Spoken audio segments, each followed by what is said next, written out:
Welcome to Model Horse Tack School. My name is Carrie, and today we're going to start a trick riding module. So this is an introduction to the tack. What I like about the saddle is there's not a lot of rules, but we're going to try and get the shape and form and straps and everything, show you how they're made as realistically as possible for miniature scale. And so we're going to start with this trick riding saddle. And the first thing you'll notice is it's not white. So that'll help you out because getting white is kind of rough. It's hard. I collected white for a long time, different whites and suedes and leathers, and then realized I didn't need that for trick riding. So I have made one in white using a chrome tanned leather, which is fine. You can use it. But you don't have to.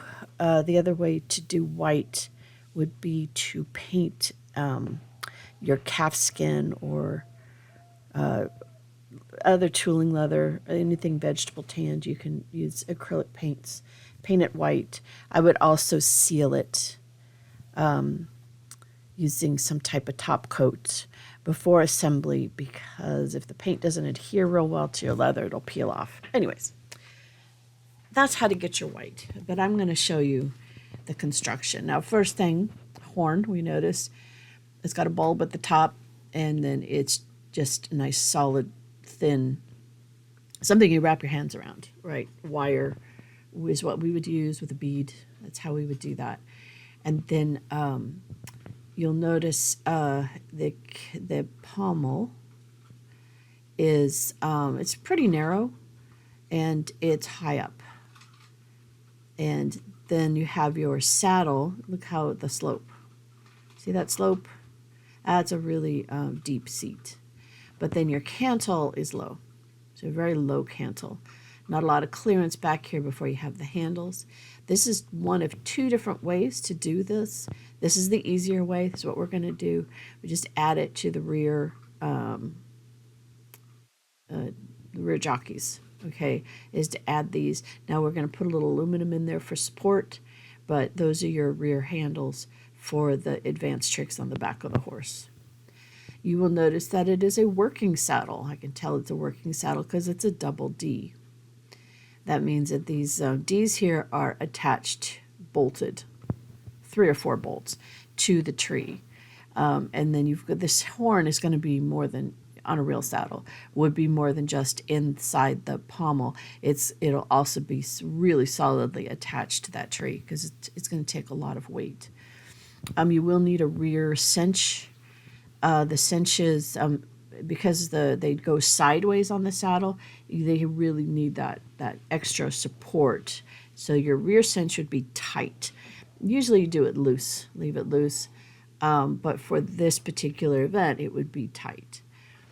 Other than that, it looks like a Western saddle. Everything else is pretty much the same. They do have a more bendy, they bend this part of the fender in so they can use the stirrup as another strap. So I found that very interesting in my research, that they actually do break in the fender so that it folds under, and then this becomes a strap. Here's one basket weave. So heavily tooled, very nice looking saddle. And then if you look back here, this is the other way that it can be done. This is two metal handles. So it'd be a flat metal, and then it's wrapped, and then it is secured to your tree. So this would handle a lot more weight than the other ones, so depend upon your rider. So men would prefer to have this because they tend to weigh it a little bit more than us. Tend to, not necessarily do. Here's a definitely thoroughly tooled saddle. I love the look of these. And if I could, I would do stuff like that. But hard to get that tiny. And obviously breast collar here has fringe. You'll find breast collars have fringe. Usually they're just standard breast collars, not going to be anything fancy. Sometimes it's a strap. Sometimes here it's like Lolo. Lolo has this customized breast collar, and that's fine too. as long as it keeps the saddle in place. Here's one of those white ones. It's the detailing is sewed. See how it's sewed on? And then, of course, it has the two handles, the metal handles that are, attached to the tree. So it can be tooled or not tooled. This is sewn. I'm pretty sure because this white is chrome tanned. It's not tooling leather. And so they were able to sew the layers, probably multiple layers here. And then here's your Hippolyta strap. So this is the strap that usually goes around the horn so that they can stand. I don't know if you've seen them stand. But it depends on the trick that they're doing. There was these girls, they were kind of doing an overview of learning to trick ride and what the equipment was. And they said that they liked the buckle and they would put a carabiner on the end. And then if they needed to move it, they could very quickly move it, to be on the opposite side, because usually they're running counterclockwise in the arena, and they're leaning towards the center of the arena. So, the strap would actually be on the other side, but this strap could be attached to the D-ring on the other side. Interesting that this doesn't have the connecting strap. Huh. Well, that's fine. You don't need a connecting strap, obviously, then. Here's one in black. So this is also a chrome tanned. It's sewn. And this one has these extra straps. So it's a custom with these straps that are permanently attached. There's a bolt there, and then there's this adjustment is here, and then it goes into a D. That's right underneath the bolt that holds the seat down to the tree. And then there's a second one here also. That's a strap. That's a trick strap right there. But this one here goes into the center. So you'll see different modifications to the trick riding saddle, but these aren't necessary. You don't need to have this if you have a strap attached to the D or to the horn or to this D here up front. Okay, so don't let those straps confuse you if you see them. You don't really need those. Here's another one. You can see how these handles back here, when they're part of, when they're not those metal posts, are actually bendy. It's a very simple sewn on the edges. So if you were going to do, your what kind of detail you want to do, you would want that. Okay, so that puts your sheepskin to the saddle, and then they just do the edges to keep whatever layer. So they probably have like a piping or something. So there's more than one layer here. That's why it looks puffy, and that's why it's all sewn together with looks like a piping or some type of detail where it's rounded in. And these are things on real saddles, not necessarily something you need to do. I just like to show you how real saddles are made. This here, notice how your straps are not white. So your straps can be any color you want when you have a white saddle. I just love this pattern, so I thought I'd show it off. This is just gorgeous. It's just gorgeous. Look at that roses. And it's pretty. This is one of the straps. You could tell there's your padded sheepskin lining on it. Really pretty. Love that one. Look at the little bolt up here in the front. It actually brings the seat piece all the way up and forward on the pommel. I don't know how that would translate in miniature, but that's what they did here. They just took, it goes all the way, and it's bolted right to the front. This one, I thought that was interesting. They have these cutouts here in the front and the back. That's more handles that you can grab on to do additional tricks. This does have the connecting strap between the Ds. That's what that is. That connects to this one up front to keep those two the same distance apart. It's normal on a working saddle. And this is just a close-up of the handles cut out. And see, there's your connecting strap. It can kind of look ugly, so This only has a really tiny rear jockey, and you can see it is very much bolted on. There's at least 3 bolts to keep this in place. And then you have 3 bolts here to keep your back rear jockeys in place. And it's tan with a brown seat. Here's a close-up of those handles in the back. Ours are going to look a little bit different because I wanted to put some stiffening aluminum in there, but you don't need to do that if you don't want to. So you can see the seat leather is right under here, so that they pull it up and over, and then they sew the cantle to the seat piece.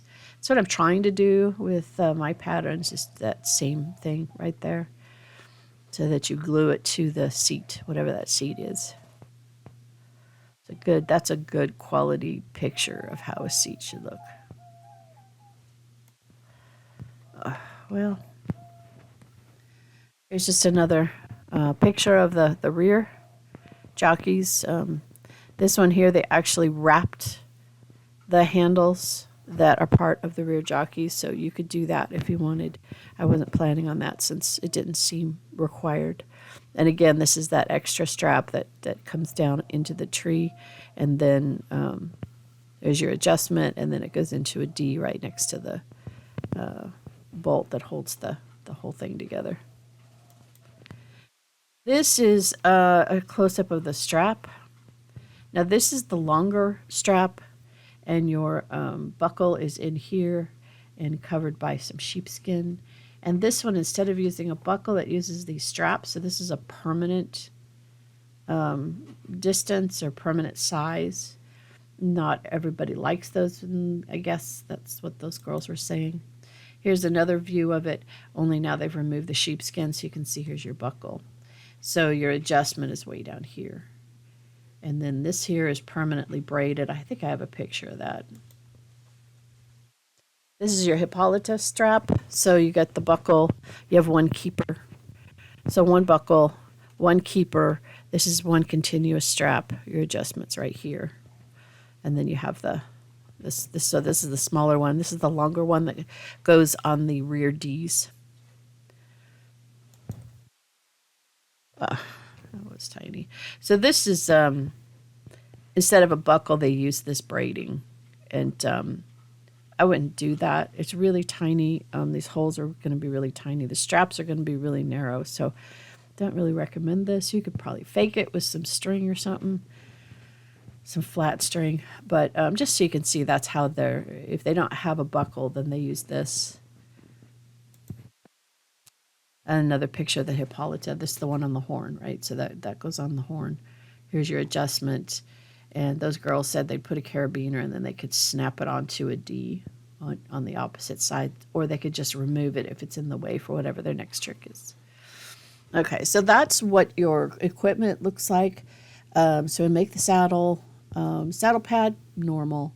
Breast collar, we'll make one. It's normal breast collar. And then we'll do these straps, which are really very simple straps. Then to put it together, your horse needs to be in a running position. Pick something running. Usually the head is up, not down. And then your riders are going to be in some type of performance clothes for, not Western performance, but something like this, a uniform that matches. Notice that you have a standard breast collar and it has fringe. The bridles are standard, working Western, so they got a headband and a throat latch. No 1 ear or 2 ear, not anything that is going to have a throat latch. This here was from Celebration of the Horse 2025 at Brerfest. So you get to see kind of what it's like. So there she is. She's just hanging onto the horn there. That's probably a really simple one you could do with a doll, really easy. So let's see if so you can see a strap hanging off on the far side for this young lady. So that's another easy one you can do. She's using that back strap on that D to help hold her on. Here's this young lady. Now she's got that, it looks like a strap, but that on for the stirrup. leathers, but basically she has broken in that fender so that she can use it as a strap. I was telling you. I think she does the same thing. Yep, same thing. So that is just the fender on the stirrup that she has, you know, broke in, I guess is the best way to put it. Reins, they're not, see now there's a strap, other side D, right? So she's got her foot in the strap on the opposite side, but it's the D, it's the Hippolyta attached to the D. And here we go, standing up, that's two Hippolyta, that's one Hippolyta strap on the inside. And also hanging on to the horn, so you could try that one. So you can see they adjust these straps for whatever trick. Now she's got one strap on the far side, the long strap attached to the D, and then her foot in the stirrup. One of these shows the reins. So the reins are kind of a Romulan rein, so they're going to be short, but they do have, see, she's got the strap on the opposite side, D, holding her foot. Hard to see it because, well, there you can kind of see. So she moved the Hippolyta strap to the D. Here she's going to stand. Now, she doesn't have it, but the rein, some of these girls like to have an extension on the rein so when they stand, they still have a string attached or a long rein, basically a rommel attached, so that they can still control the horse. She doesn't have it. But your rein is just going to be a loop, just all the way around, and it's not going to be very long.